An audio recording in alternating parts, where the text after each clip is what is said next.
7 men sat down for lie detector tests. One by one they described the same impossible event. And according to the examiners, they weren't lying.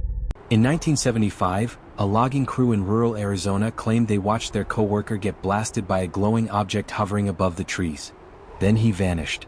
For 5 days, authorities searched for a body. Search teams combed the woods. Detectives suspected murder. Friends accused each other. Families panicked. But then the missing man came back. Confused. Terrified. And what happened next turned this into one of the most debated cases in American history. The story begins with a group of loggers working near Snowflake, Arizona. It was November 5, 1975. The crew had just wrapped up another long day cutting timber. They piled into their truck and headed home. Then they saw it. A bright object hanging in the woods. Not moving. Not flashing like an airplane.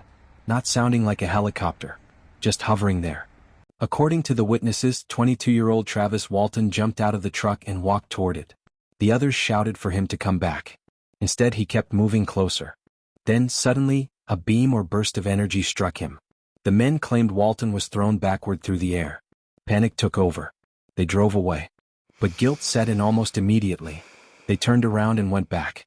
Walton was gone. At first, investigators didn't believe them. Why would they? 6 men claimed their friend had been taken by a UFO. Detectives considered a much simpler explanation. Maybe they killed him. Witnesses were questioned repeatedly. Their stories stayed remarkably consistent. But consistency isn't proof. Investigators needed something else. So they were offered polygraph tests. Lie detectors. A controversial tool, yes. But in the 1970s, failing one could destroy your credibility instantly. The results shocked people. Several members of the crew passed. Examiners reported no signs of deception. These weren't trained storytellers. They were loggers from a small Arizona town. Suddenly the case changed. If they weren't lying, then what exactly had they seen? 5 days later, Travis Walton reappeared. Alive. Disoriented. He claimed he woke up inside a strange room surrounded by beings unlike anything he had ever seen. He described bright lights, unusual figures, and an overwhelming sense of confusion. To skeptics, it sounded like science fiction.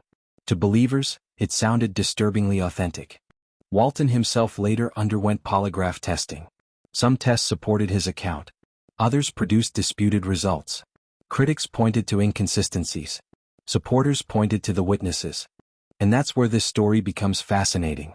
Because the real mystery isn't necessarily the UFO. It's the people.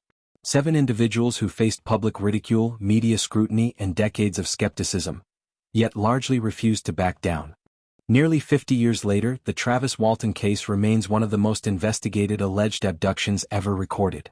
Not because everyone believes it happened, but because nobody has fully explained it away. Did 7 ordinary men experience something extraordinary? Did fear distort memory? Were the polygraphs misleading? Or did an event take place that simply doesn't fit inside our current understanding of reality? Whatever the answer is, one fact remains difficult to ignore.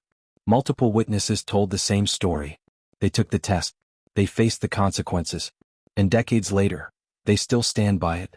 And that may be the most unsettling part of all.